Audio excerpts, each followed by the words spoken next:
Your film is now ready to be shown.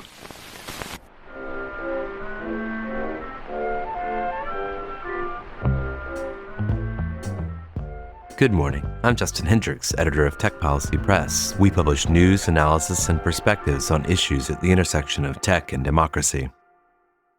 As Brussels prepares to unveil a tech sovereignty package on June 3rd, the political tone around Europe's digital infrastructure is shifting.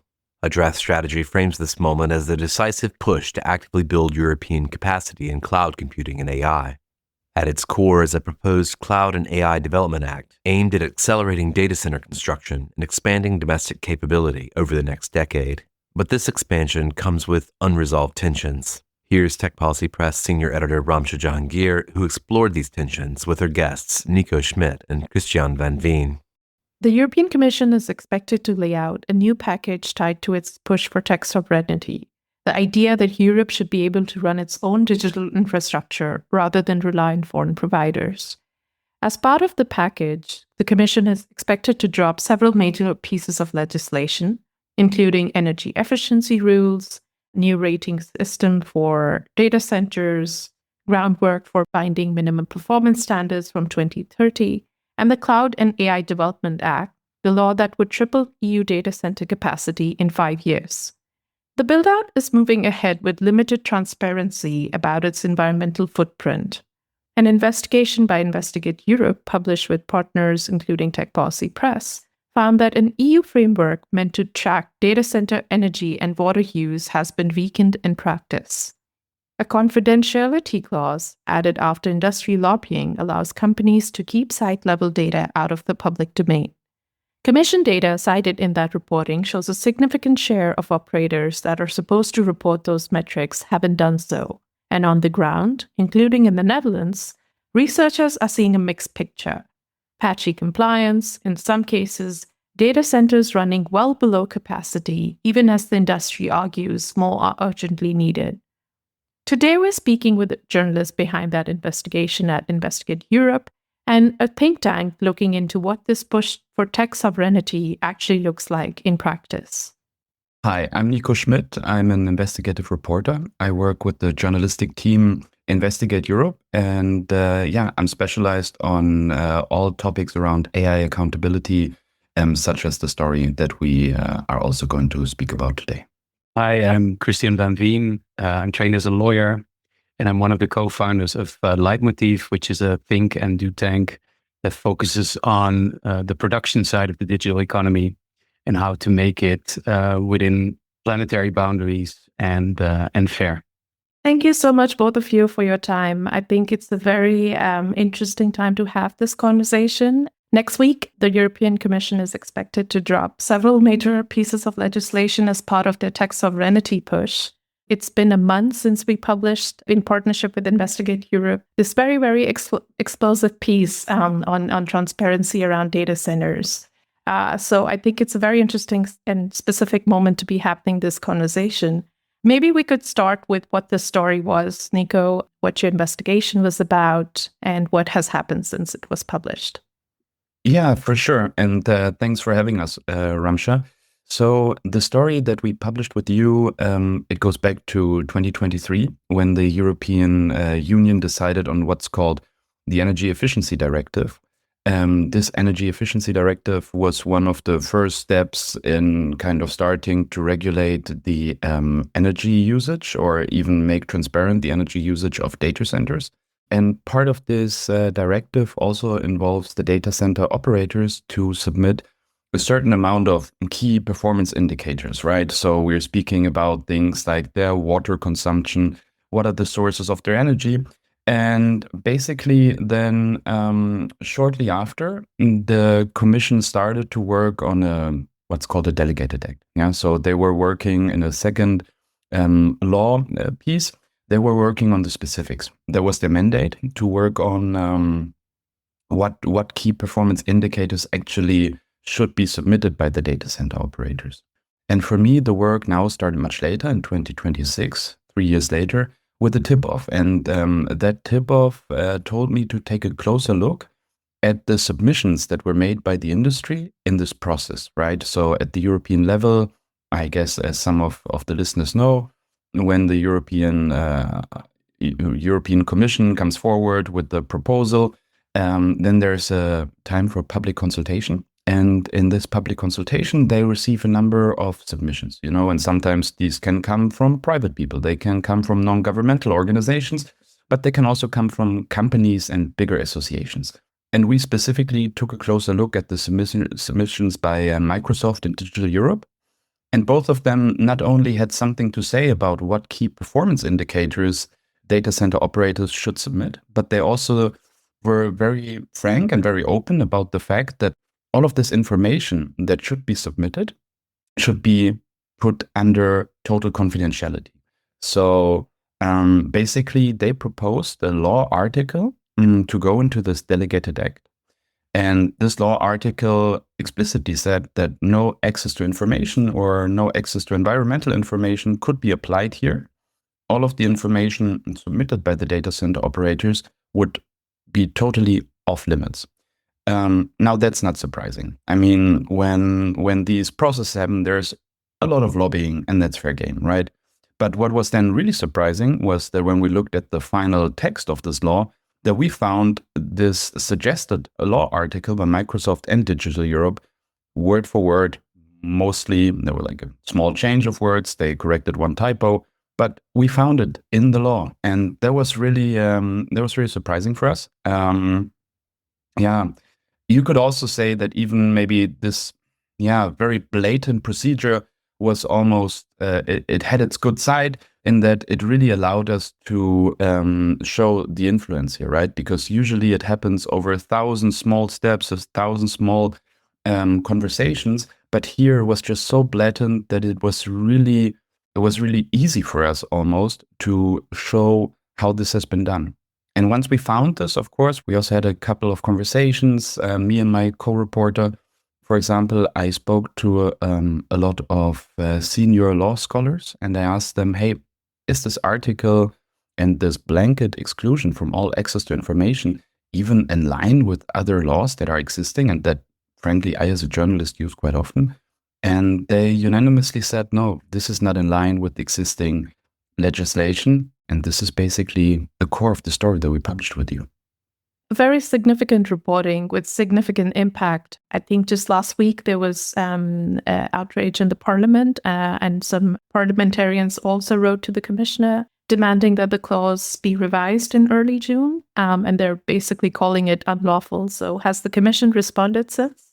Yeah, so that's really interesting because we saw quite some reactions to the reporting. And of course, when you write an article like the one that we did, we try to confront the commission and we try to give them a chance to fair reply, right? So one thing that I also maybe didn't mention before was that we did not only find that the commission included this article ad lib in the final law, but even after they published the law, they went after the member states and sent them at least one email where they urged them to not give out this information, because the way that it works is that the data center operators submit their data in most European member states. There's an exception for the Netherlands and Germany that have set up like their own database, but in all other member states, the data center operators enter their data, in a website. However, the national authorities have access to this information, always only for their country. But for example, the authorities in Czechia can see all the data for Czechia. And so you could also file a request to them, ask them for this information. However, the commission went all the way through and urged them to, under no circumstances, release this data because they had received a number of requests and had turned all of them down. So, I mean, they were even going out there and enforcing this. Now, this is one of the things that we confronted the commission with prior to publishing the article with you. And yeah, we didn't get any on-the-record answer. And now there was this letter that you mentioned. So the background of this letter, where 35 MEPs got together and kind of urged the commission to take action and end the secrecy, is also not only a reaction to the old law, but we also have, as you already mentioned before, we have a couple of laws coming up. And one of these laws is actually a new delegated act that goes back to this energy efficiency directive and could potentially revise the secrecy clause, right? There are going to be like small changes, that they have proposed because they want to publish what they call labels for data centers, but they still, the overall secrecy, apart from some information for these specific labels for each data center, is going to stay widely intact. And the MEPs now ask them, like, please end this, please make this information available. We have confronted the commission on the record during a press briefer, but all we got is that in that moment they could not respond, and even afterwards all we got from them is that they would not comment before early June, when they have until now planned to come forward with this law package on whether they would do any further changes to the secrecy clause. Yeah. If I may come in there briefly, Nico, and first of all, great reporting. I was very impressed with what you published last month. One question I think we should ask ourselves is how could it be that such a secrecy clause was injected verbatim from an industry lobbying paper? And as you say, lobbying in itself is fair game. But I think we need to see it in its broader context. My colleague at Leitmotiv, Max Schulze, was lobbying for more transparency in 2023 in this context for the EED. And he was there lobbying for transparency. And he said there were more than 100 lobbyists lobbying on the other side. And so we see this complete disbalance on issues of digital infrastructure and sustainability between the lobby power of the industry itself and influenced by civil society. And so that this balance then causes a commission to lean towards one side much heavier than to another side, even though you would say that even if there's 100 lobbyists in the room from the industry and only one lobbyist in the room from civil society, still the commission should be thinking in the public interest. But I think the outcome reflects the lobby power of the industry. And just maybe to briefly add on what Christiaan said, I mean, while the commission didn't comment on the record, I was able to have some conversations off the record. And what became quite clear was that the European Commission is quite concerned that data center operators would stop reporting any data from their data centers if this data would be made public. I think that is certainly an argument that you could make. But I was at the same time astonished because there is no other industry where something like this would happen, right? When I discussed this with colleagues, they were asking me, wait, this is what the commission is saying, but then they would not report. So is this a voluntary mechanism? And then I had to tell them, like, no, it's actually not a voluntary mechanism, right? And so maybe rather than being led on by industry pushback, where they would hint at not reporting data at all, there should be more work towards proper enforcement, because I also reached out to a number of national authorities and asked them, you know, have there been any cases of enforcement on your side? And the number of enforcement cases that have happened are quite small. And at the same time, we are now already 2 cycles through this data center reporting. And what we've seen in these cycles, and I think Christiaan is going to speak a little bit more about that in a short moment, is that many operators don't report meaningful data, but there seems to be no consequences. And if there is no consequences, then of course you can be scared to, that they will just stop reporting altogether. No, I fully agree with that. I mean, it's a rule of law issue. If you have laws on the books that have requirements, then it's a bit nonsensical to say we're not going to hold companies to those requirements because we're afraid otherwise they won't comply. And we can talk a bit more about this, but yeah, I see that lack of enforcement in the Netherlands as well. Yeah, I also want to tap into the resistance aspect. At least certainly we're seeing in US and for instance, Brazil, and there's been a lot of reporting on pushback, and including lawsuits against data centers. So we can come to that in a bit. Christiaan, you've actually looked at actual filings and in Netherlands, which is Europe's most data center dense countries in Europe, you could say. So what have you found with the actual filings and what compliance looks like in practice?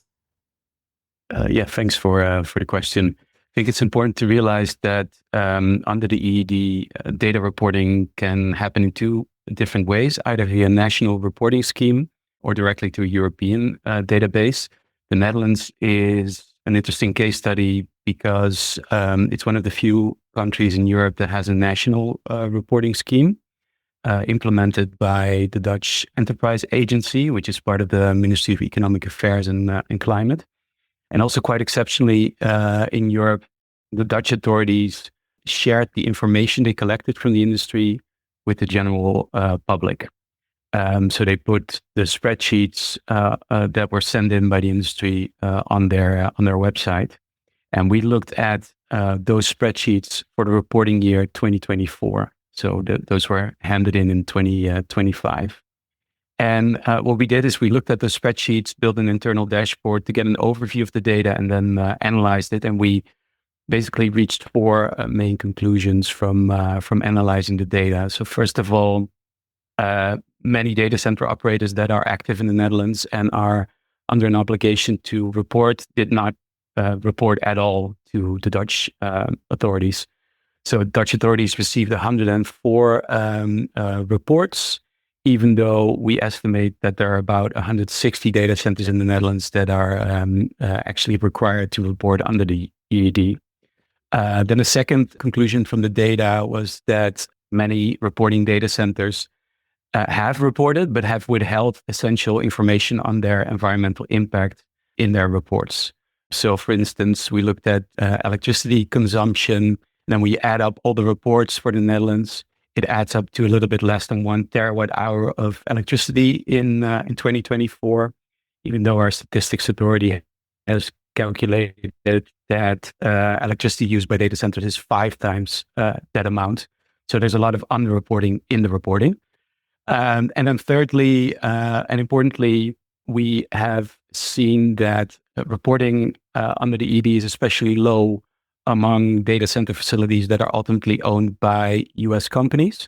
So for instance, out of the 27 data center facilities that did not report at all on their electricity use to the Dutch authorities, 24 of those were ultimately owned by US legal entities by our count. And then fourth and finally, also relevant is that we looked at, based on the data, the current occupation rates of data centers, which is a highly relevant factor because both at the EU level as nationally, governments are keen on increasing that capacity. In the Cloud and AI Development Act, the European Commission wants to triple EU data center capacity in the next 5 to 7 years. But when we looked at the occupation rates, it reveals that reporting data centers are nowhere near full capacity.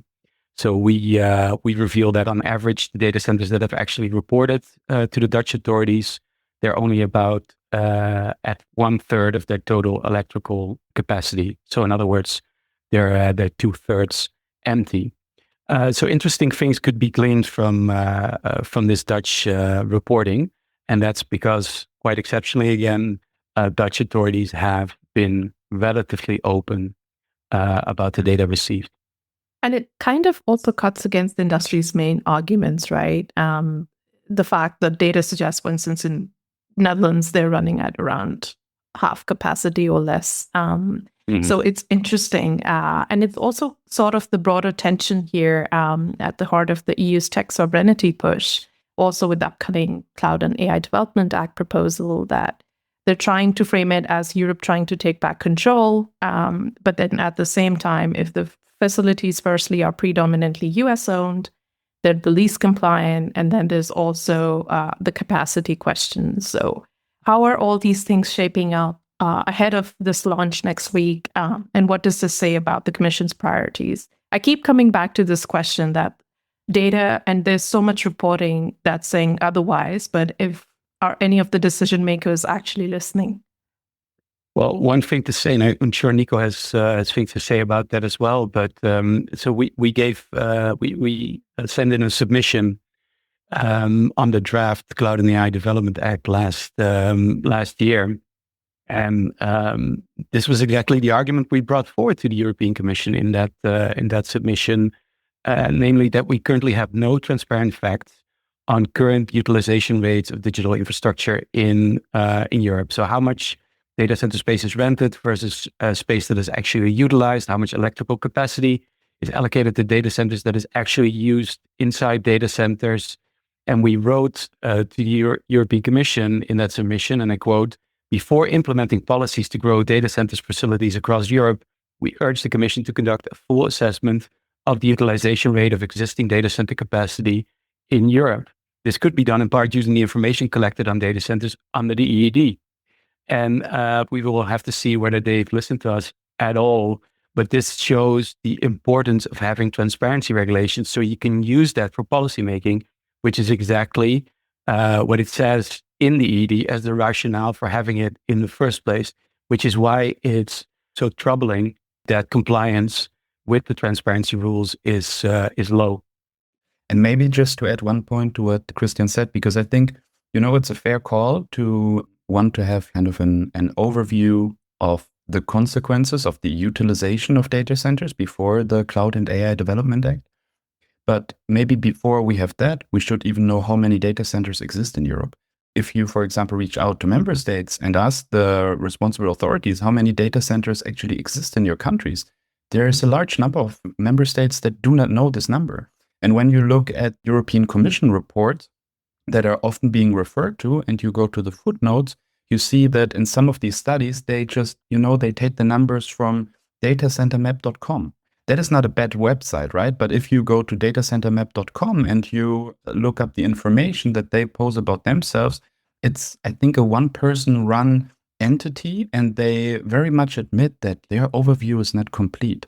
But this is the numbers that are being taken from the Commission ad lib, and I think it's really, that is also something that surprised me, to be fully frank. And I think there is still some work to be done in order to see how many data centers do we have, and then of course also to see how much are they being utilized, what are the consequences that they bring, and there we're still lagging behind, I would say. I can say one more thing there, Nico. I fully agree that even at that very fundamental level, like how many are there, we don't know. It's affecting policy making. I've talked to policymakers who are doing, for instance, research into the economic impact of data centers. But you first need to know how many there are in the first place. And so this is exactly one of the reasons why we are at Leitmotiv in favor of a EU-wide moratorium on new large-scale data center development. We think we need to hit the pause button right now in Europe in order to see where we're currently at with regard to AI and the data centers powering AI and its environmental impact, as well as many other impacts. So we can chart a different course. And if we don't think things over properly right now and take evidence into account, I think the risk is that these developments of building digital infrastructure will just continue, and it will be too late once it's there to still change course. Politically, of course, it's heading in the complete opposite direction, right? With the plans to triple data center capacity, and that's what we're saying. They're not really in connect with what's happening in practice. I do want to come. It's interesting because the lack of information and transparency also affects resistance against data center developments. Netherlands, in particular, I think is a very interesting history of Flashpoint, Meta, Google. I think also Microsoft have had their data center developments paused because of local resistance. So how much of this resistance or the lack of it was specifically driven by the inability or, to access information and this vacuum space of people just don't know what's happening and what these facilities actually do? Mm-hmm. And it just doesn't have to be the Netherlands case, but also elsewhere, if you're seeing the lack of resistance or resistance propping up and how the lack of transparency is shaping these efforts. I think it's a big part of the story. I think, the Netherlands is interesting, as you say, because there has been quite some resistance over the last few years. And the case of Zeewolde is especially relevant in that respect, I think. So just for background, Meta planned a hyperscale project in the village of Zeewolde almost half a decade ago.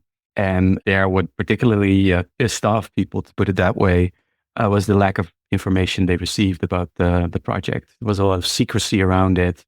There was the feeling locally that democracy wasn't functioning because the local government was seen as cooperating very closely with the Meta instead of representing the public interest, sort of more or less in line with what we just said about the European Commission and the EED. And so that caused significant unhappiness locally, which then led to media attention, which then had a heavy impact on local elections there. Although there was an administrative appeal before a court matter abandoned it, the project before the case was finished and moved to Spain, by the way, with the same project.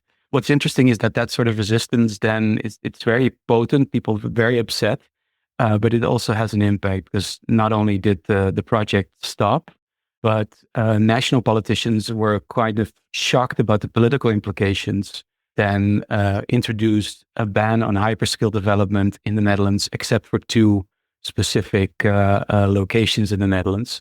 So that was a direct outcome of that controversy. So I think the silver lining, if you want to put it that way, is that lack of information leads people to be upset, but that then also leads to meaningful regulation. I'm also curious to understand if there are disclosure frameworks anywhere in the world that are doing what's needed. I think in Germany, there has been a binding efficiency threshold for new data centers.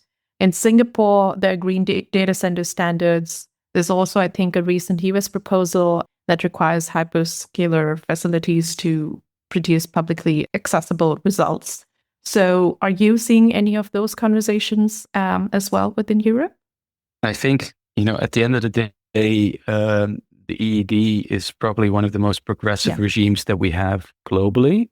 And it's under threat because I think there has been a lot of pushback against it and talk of maybe easing the rules in the EED even though they're not that demanding by my count. So I wouldn't necessarily know of that many other similar frameworks that are very effective. Of course, we're still in the early days of testing other legal frameworks. Journalists and organizations are doing FOIA requests. They're exploring litigation options. So I think there's still a lot of frameworks that haven't been properly tested either. But maybe to mention one, what I think quite hopeful example from Chile. So I recently spoke to Marina Otero, who did work in Chile with local communities resisting big tech data centers, including by Google. And one of the things you mentioned was that the government there forced companies in the context of this policy development to sit together with local communities and with the government to answer questions that local communities had. And as she put it, that put the company on the spot because they were there answering questions. That kind of setting was quite productive, where the government leaned in and said, you need to answer the questions that these local communities have. And I think that comes to a broader point. We'll only get anywhere if the popular resistance that exists is then translated into good laws and regulations. And as Nico said, very importantly, those laws are also then properly enforced by government. And I think, just to maybe add on this, I think it's very important to have an active civil society. But I think it's also important for those to speak up who see things differently, right? And I think what Christiaan highlighted before is that there's a certain reluctance to report from US companies. When you look at who is doing the lobby, it's mostly US companies, be it the co-locators, be it the hyperscalers. And when you look at industry submissions from European companies, you hear through the lines quite other tones, right? But I think because honestly, this energy efficiency directive, it could also be an instrument to, steer more competitiveness. If the numbers would be out there open, maybe, for example, public bodies could do a more informed decision on what data centers they want to use, right? This decision currently they cannot do, but it could trigger some competitiveness, and that might be in the interest of European companies. But I think until now, European companies have not been outspoken enough to maybe make the case in order to make this data actually public, that they are quite thoroughly submitting, at least if you look at the Dutch case. Just, I think, was it last week that the EU's own environmental agency published a warning as well, pushing for more transparency. But it's just very interesting when the EU already has the tool, but it's more that they chose to classify that data as confidential, right? So just ahead of next week and also for the path ahead, what are issues you will be paying attention to and what are you hopeful about? Yeah, I think for my work, it's going to be an interesting week next week. The first question is, of course, is actually happening? Like, is next week going to happen what they announced? Because we've seen the commission postpone this quite a few times now. So I wouldn't be surprised if at the last minute there's some postponement. But of course, you definitely see now the difference unfolding, right? On the one hand, you have the Cloud and AI Development Act that is committing to investment to triple the data capacity in like 5 to 7 years. And on the other hand, you have like quite loose commitments when it comes to the sustainability of data centers, right? So actually, it's going to be quite interesting to look closely at the final law text and look for, even the smallest formulations that could be in favor of more secrecy, for example. That could also be in favor of greenwashing, because this is also one of the things that we are seeing now some lobbying around. It is like accounting tricks on how you can factor in renewable energy. And then there is, of course, also the question, what is like the long-term perspective? Because we also have some, as part of this bigger package, we have some measurements that are just going to come into effect over the long time. But we see now industry being quite smart in trying to very early on, for example, lobby against certain legislative tools or certain enforcements that are just like very far on the horizon. So what we're also seeing since January is work on a new study that was commissioned by the European Commission, where they ultimately want to set minimum performance standards. But these minimum performance standards are exactly as the name says, really minimum performance standards. They would ultimately, go after the oldest, the smallest data centers. However, and the study is about to run for 2 years, so the study work will only be finished in early 2028. And then there's supposedly a long phase out going to take place until certain data centers would not hypothetically be allowed to operate anymore that have like very old technology. But now we saw recently already the industry trying to go against this. I was wondering why they are doing this, because a new data center would not fall under this. But I think we really see them being extremely mindful and trying to fight off any kind of enforcement, any kind of meaningful regulation, even in the earliest stages. Because I think part of the fear is that once you've established something, you could always then slowly rise the threshold until potentially it will also target bigger companies and bigger and newer data centers. The bigger picture is that until quite recently, the development of digital infrastructure in Europe, in large part by non-European companies, as Nico already said, has been welcomed by the EU and by EU governments. So I was recently in a meeting where a government official said, like, for years, the policy here was the industry asks and we deliver. And that has been the paradigm for regulatory efforts in Europe on digital infrastructure. So given that context, I'm skeptical that things will change just overnight. But what did change recently, of course, as we all know, is that there's now a significant geopolitical tension between the EU and its former close allies. And given the fact that many of the biggest companies in the digital infrastructure sector are not European, and those political sentiments in Europe right now, the political calculus around digital infrastructure and being critical about it is also changing. But still, even something as relatively benign as calling for transparency, as was done by the head of the EEA, has become a political hot potato because of those geopolitical tensions, which is why policymakers are still so careful on this front, I think. So what is needed for civil society organizations, for grassroots activists at the local level, for media as well, is to just keep highlighting the worrying research on the impact of digital infrastructure on energy consumption, on meeting our climate goals. And we need to keep focusing on showing those facts to policymakers and politicians so they cannot ignore those facts and take them into account. Because if you are genuine about wanting to undertake rational and evidence-based politics and policymaking, you need to take those facts into account. And I think final thing to say is that ignoring those facts on the impact of this industry is just lunacy. And I'm sure there are lots of European policymakers that would agree with me on that. Nico and Christiaan, thank you so much for putting those facts out in the world and for the work you're doing and also continuing to partner with us. Just thank you so much for your work and your time today. Thanks so much for inviting us, Ramsha. Yeah, thank you so much, Ramsha.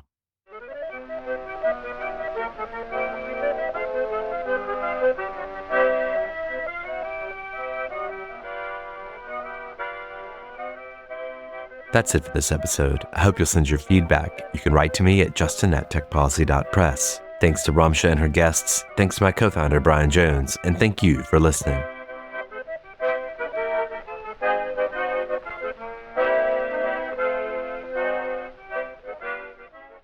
Tech Policy Press.